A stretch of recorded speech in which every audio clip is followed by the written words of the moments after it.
수요예배 참여하신 여러분을 축복합니다.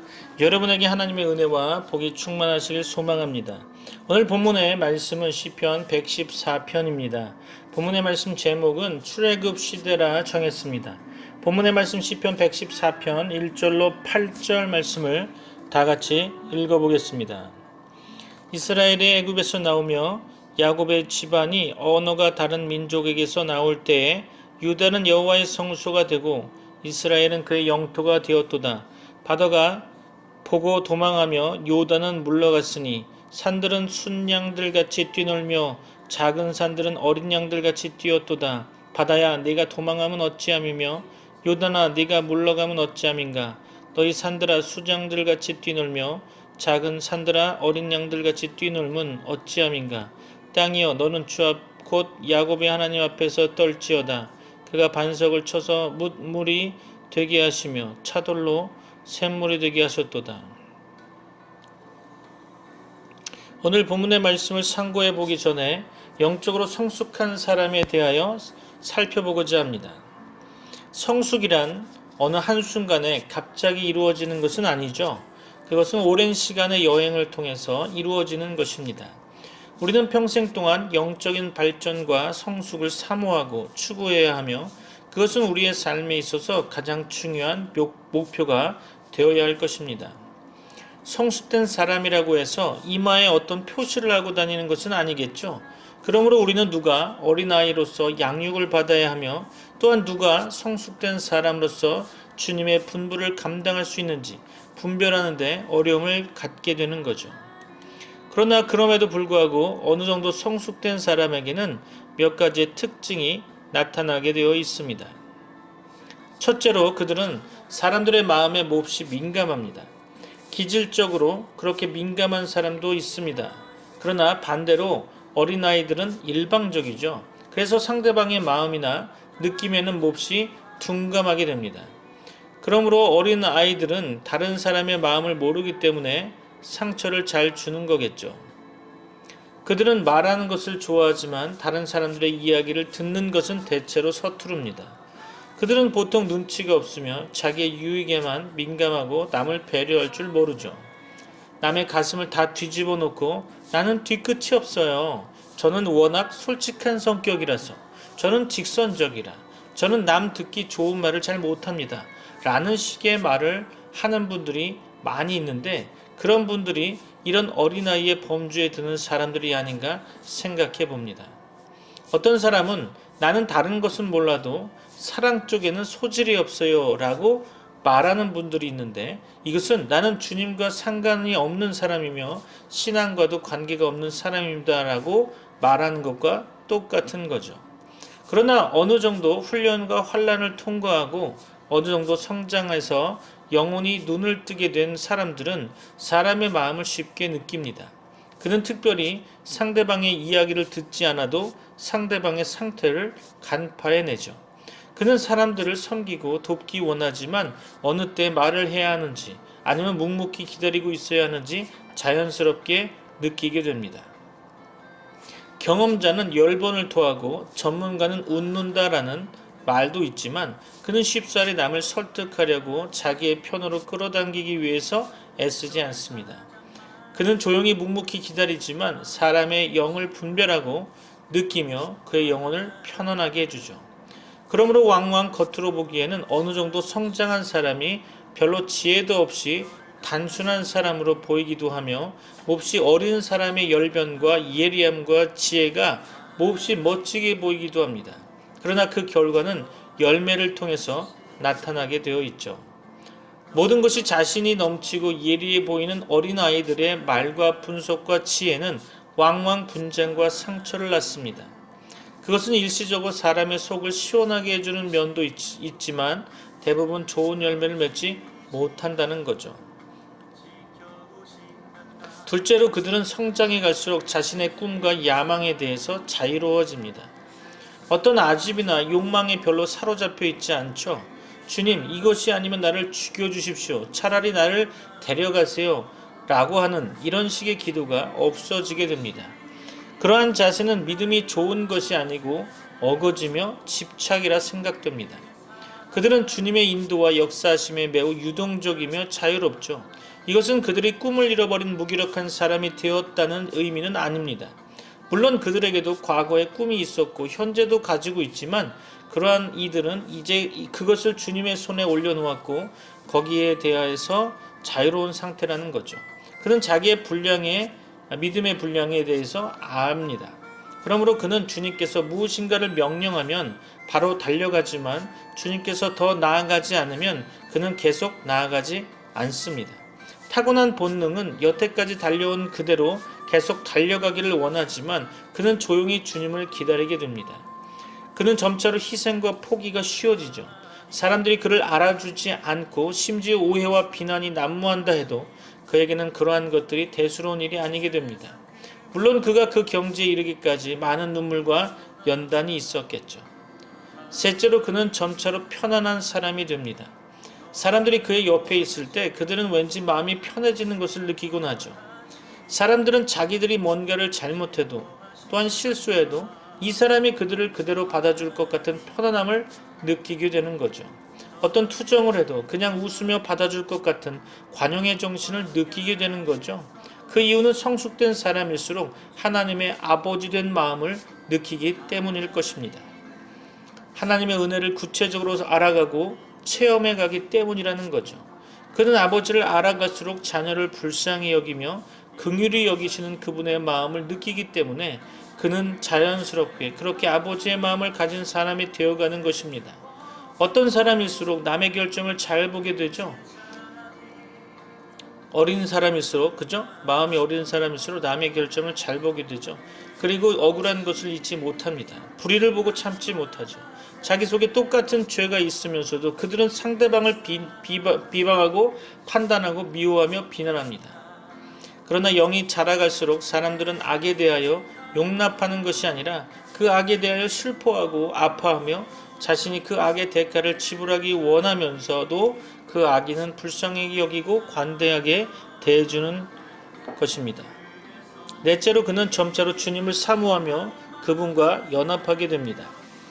이제 그의 소원은 그의 개인적이고 인간적인 소원이 아닙니다. 그의 기쁨은 곧 주님의 기쁨이며 그의 소원은 곧 주님의 소원입니다. 그는 자기의 기쁨보다 주님의 기쁨을 원하며 주님의 뜻이 이루어지기를 원하게 되죠. 그는 오직 주님의 뜻을 구하고 사모하며 그분의 뜻이 이루어지도록 간절한 소원과 열망을 갖게 되는 것입니다.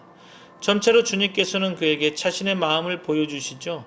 어린 아기에게는 그저 안아주시고 사랑으로 어루만져 주실 뿐이지만 영혼이 어느 정도 자라고 마음이 통하게 되면 주님은 자신의 심정을 보여주십니다. 그는 차츰 주님의 슬픔, 주님의 고독, 주님의 아픔, 주님의 안타까움에 대해서 알아가게 되죠. 그는 점차로 대다수의 그리스도인들이 기뻐하고 즐거워할 때 주님께서도 기뻐하는 것이 아니며 대다수 그리스도인들이 절망하고 한숨 짓는 일이 사실은 그렇게 나쁜 것이 아님을 알게 됩니다. 이제 그의 소원은 주님이 기뻐하신 일을 행하는 것이므로 그는 이제 주님의 가장 큰 소원이 바로 영혼을 얻는 것임을 알게 되죠. 그러므로 이제 그는 아버지의 마음으로 또한 주님의 마음으로 영혼들을 향하여 나아가고 그들을 사랑하기를 원하며 그들을 위하여 주님을 대신해서 마음을 쏟으며 기도하게 됩니다. 기도의 사람 하이드로 유명한 선교사 하이드는 한 영혼 한 영혼을 위하여 중보 기도하면서 심장을 찢는 듯한 애절하고 간곡한 기도를 한 것으로 유명합니다.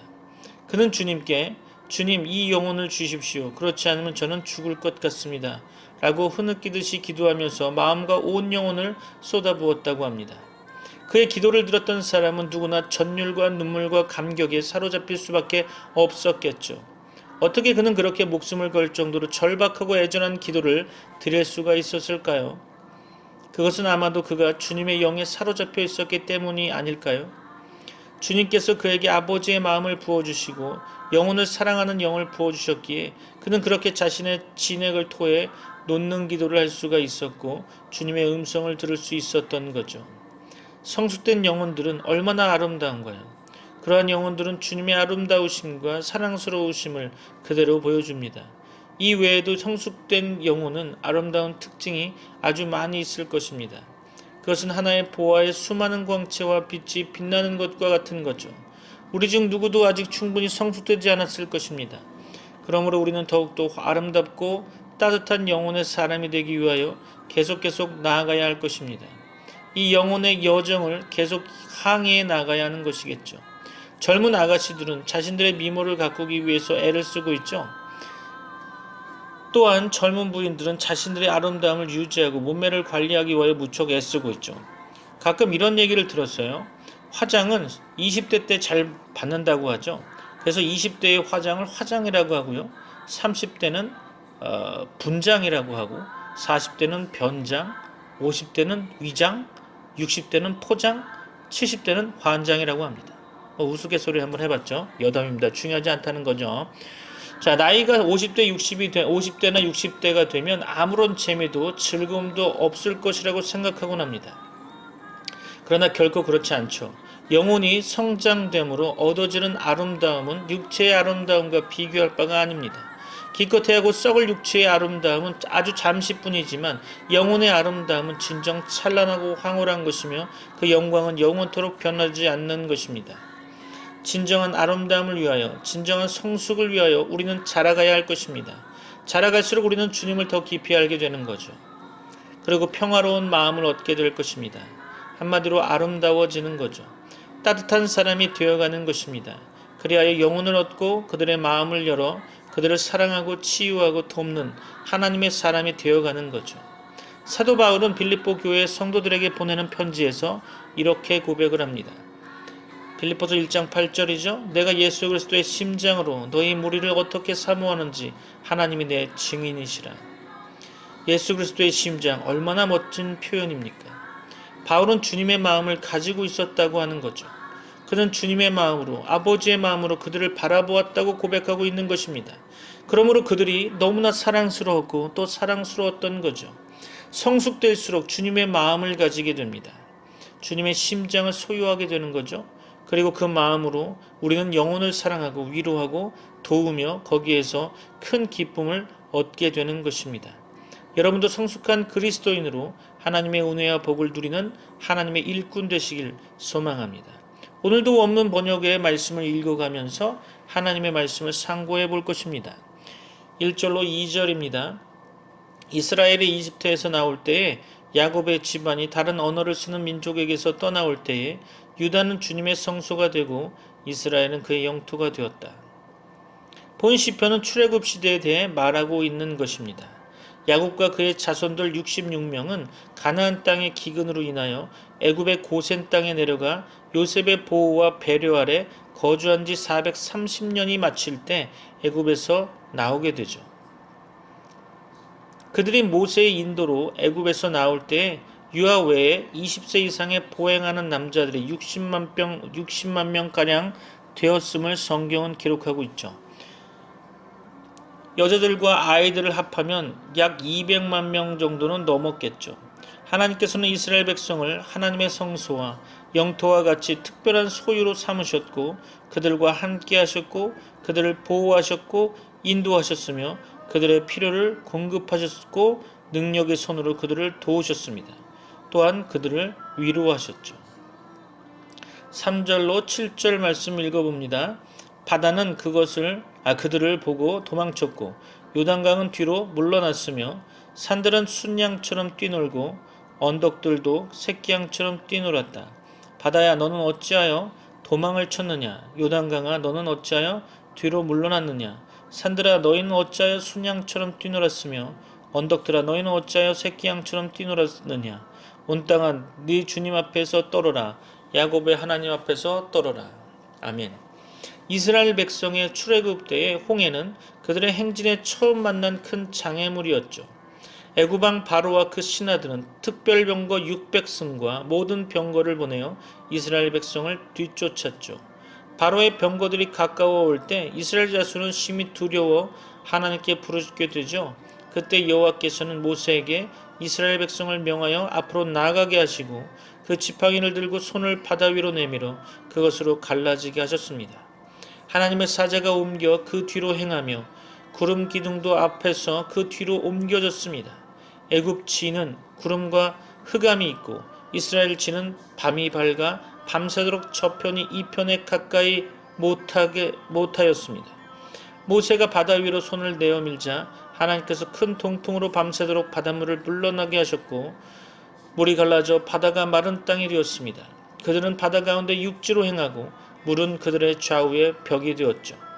바로의 말들과 병거들이 뒤쫓아 바다 가운데로 들어왔으나 새벽에 여호와께서 애굽 군대를 어지럽게 하시며 그 병거 바퀴를 벗겨서 달리기에 극히 어렵게 하셨고 모세가 곧 손을 바다 위로 내어 밀매 바다가 그 세력을 회복하였고 바로의 군대를 다 덮고 하나도 남기지 않고 죽게 했습니다.